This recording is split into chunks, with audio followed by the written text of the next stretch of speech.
Well, bans on certain foods in schools are not uncommon, with nearly 500,000 children under the age of 18 living with a food allergy. These measures, we know, are in place to protect them.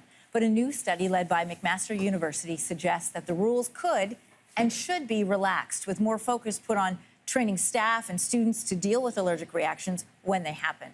So joining us this morning is pediatrician Dr. Dina Kulik. Good to have you with us. Thank you.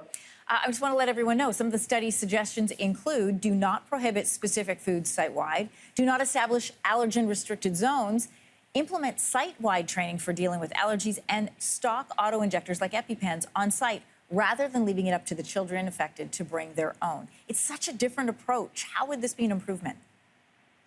I'm not sure it would be an improvement. It makes me nervous, to be honest. I think to put the onus on schools and teachers, as opposed to having both the caregiver as well as the child, as well as the school involved, while I agree with some of the recommendations, mostly about training the staff, training the teachers to be able to give the EpiPen, which is life-saving for these children, the over 500,000 kids in Canada that have food allergies that could present with anaphylaxis or risk of death. I want all these people to be trained. I think that's very important. I do want more EpiPens in the classrooms, regardless of whether a child has one on their person. But I do believe this could lead to more isolation for these kids and more exclusion, because if we are bringing back allergies into the classroom, potentially, kids could be isolated, having to sit in a different space. There's going to be more concern around make sure you wash your hands and make sure you don't touch that child and make sure you stay away from them when you're eating your peanut butter sandwich, et cetera. And that's very much for me going backwards to when I was growing up in the 80s and 90s, when we had tables for kids. We were really excluding them from the rest of the classroom setting and posing a significant risk to these kids getting sick and risk of dying. You know, you mentioned the throwback. We've known about nut bans and other foods in schools for years. So why the change to recommendations now? I think it's seen to be potentially not as useful as one would think. That being said, because we have less kids actually dying in the classroom setting, for me, that's a reason to continue to do what we're doing.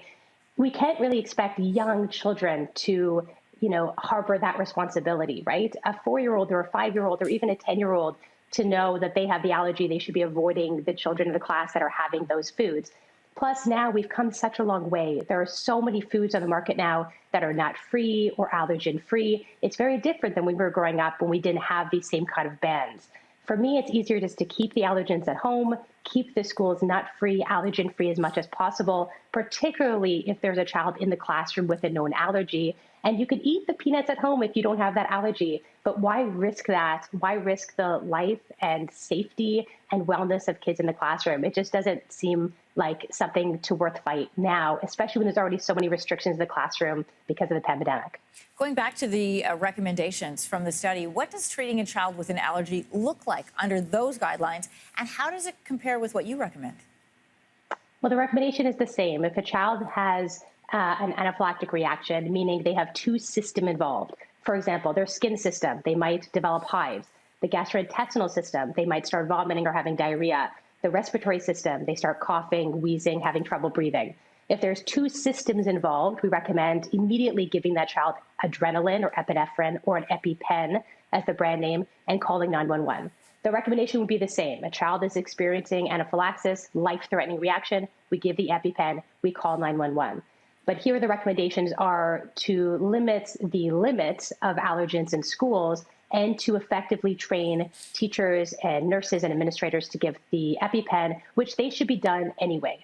All administrators and teachers should know how to give an EpiPen, because even kids that don't have known anaphylaxis are still at risk of having life-threatening reactions. Those risks are always present, even if a child's never had a reaction before. So I'm a big fan of having EpiPens in the classroom and having everyone involved to know how to administer them just in case. Yeah, and we do training for choking, we do training for loss of breath, so this would just be another piece to add to that training. Dr. Dina Kulik, great to have you with us this morning. Good to have your lens on these new recommendations. Thanks so much.